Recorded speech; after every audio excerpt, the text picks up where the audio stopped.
పోటీ. పోటీ అంటే మనల్ని మనం వృద్ధి చేసుకునే మార్గం. పోటీలో ఎదుటివారి బలహీనతలపై కాకుండా మన ప్రత్యేకతలపై దృష్టి పెట్టాలి. పోటీని ఎదుర్కోవాలంటే మనం కొత్తగా ఆలోచించాలి. మనం మిగతా వారికంటే ఒక కొత్తదనాన్ని చూపించాలి. పోటీ ఎంత గట్టిది అయినా దాన్ని మనం ఇష్టంగా మార్చుకోవాలి.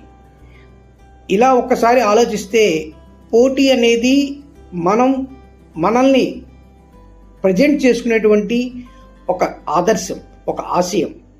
అంతే తప్ప మనం పోటీ పడుతున్నామని ఎంతసేపు ఎదుటివాడి బలహీనతల మీద, ఎదుటివాడి అంశాల మీద, వీటి మీదే ఎక్కువసేపు దృష్టి పెడుతూ ఉంటే మన పోటీలో మనం కొత్తదనం చూపించడాన్ని కోల్పోతాం. సో కాబట్టి పోటీలో నిలబడ్డావంటే నిన్ను నువ్వు చూపించే ప్రత్యేకతకే ఇంపార్టెన్స్.